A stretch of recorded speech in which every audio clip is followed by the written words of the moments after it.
Hi, and welcome back to Bounce Forward with me, Tiff Hall.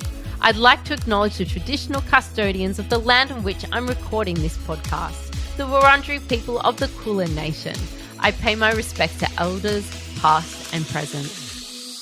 Today, we're hitting up the second part of the great question that was asked last episode, and we're tackling cortisol levels. Now, this is something really close to my heart because many moons ago, I was diagnosed with chronic fatigue syndrome, and a big part of my healing process was dealing with cortisol levels and the parasympathetic nervous system. So listen today and you'll get some tips. Now I want to discuss how to calm your cortisol levels around nutrition and training. And this is a lot about your nervous system. Exercise can be a very effective way to lower cortisol levels and promote overall well-being because it positively affects your nervous system. It's the best tool we have to manage cortisol, exercise. It's the best tool we have. Exercise triggers a cascade of reactions that stimulate cortisol production. And I've got to say that it is not necessarily a bad thing. It's a short-term surge that is beneficial when approached with moderation and recovery in mind. You need to have that cortisol surge. It's actually really important. While intense and long workouts suit some people, and exercise load exceeding your body's adaptation can result in constantly elevated cortisol levels, which maybe, Storm, that's where you're at. Okay? So you don't want to be over-exercising. These elevated levels of cortisol can be catabolic, hindering the body's recovery and stopping muscle growth and fat loss, and often leave you feeling drained, crappy, and lethargic. And, add stress into the mix and you're dealing with the dysregulated cortisol levels. You're just absolutely gone. So what is cortisol? Cortisol is a stress hormone. It's produced by the adrenal glands in response to stress and low blood glucose levels. It's often called the stress hormone because its levels increase during times of stress. Its functional role, it plays a vital role in metabolism, immune response, and energy regulation. Chronic high levels of cortisol can lead to negative health effects, including weight gain, anxiety, depression, and even immune dysfunction. So we have to look at the nervous system for this, okay? So let's look at the nervous system. And you've got two parts of the nervous system, which I just love. You've got the sympathetic nervous system, which is part of the autonomic nervous system that prepares the body for the fight or flight response. And we've heard the fight or flight response. We know about that. It increases the heart rate, the blood pressure, and cortisol levels during stress. And you might get fight or flight response from getting an email. Oh my God, heart-stopping email. Or you might get it from a tiger chasing you down the street. Your body doesn't know the difference. So that stress can happen anywhere at any time. Then you've got the parasympathetic nervous system, which is also part of the autonomic nervous system that promotes rest and digest that response. It helps the body relax, recover, and reduce cortisol levels. I think of the sympathetic nervous system as a lion and the parasympathetic nervous system as a koala. Too much lion and you are sick.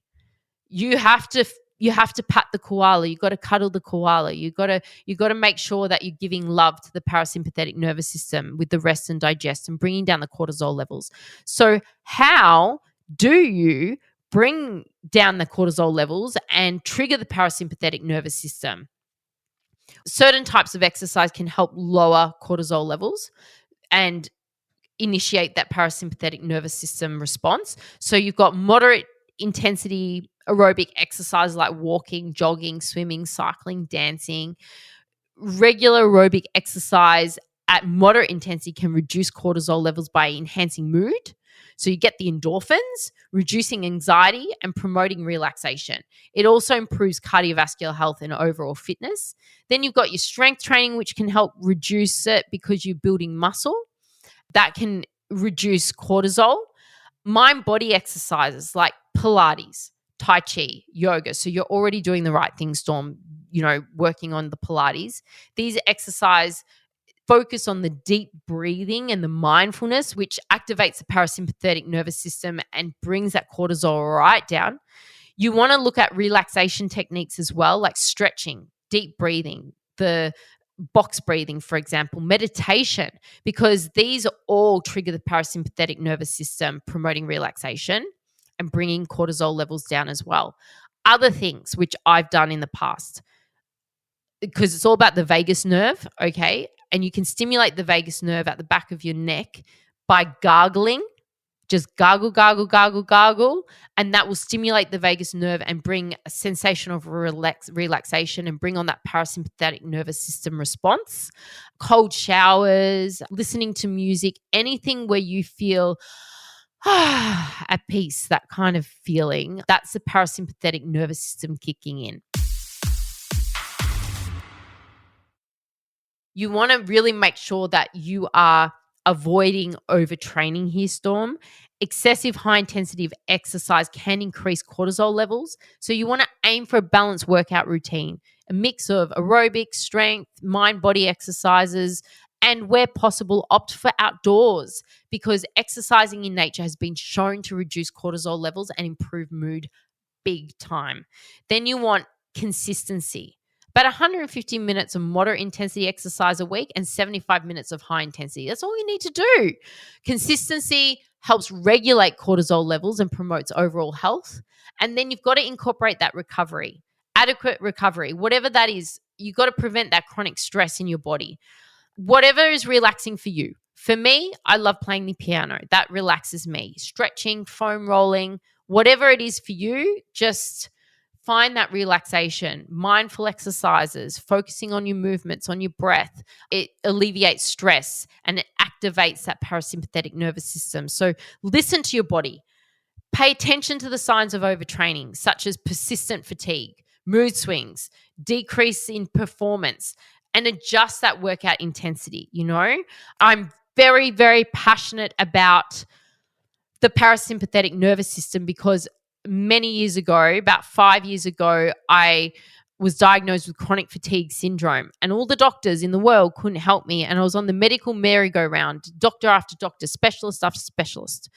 I saw every kind of ist there is, a cardiologist, a neurologist, everyone. And none of them knew how to help me. And I ended up at a chronic fatigue clinic where they taught me about the parasympathetic nervous system. And at the end of the day, I was burnt out and I had to learn to calm my farm. And the best way to do that was through these techniques, stimulating the vagus nerve, making sure I wasn't overtraining, because I was at that time. I was running TXO and doing workouts for TXO on camera. I was also working for Chris Hemsworth on his Center app, doing workouts for Center. I was the director of training on that app. I was doing way too much training and I had burnt out my nervous system.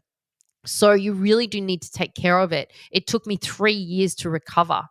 And you don't want to take 3 years out. So this is the start. This is the red flag. This is the, hey, I'm not happy. Your cortisol levels are up.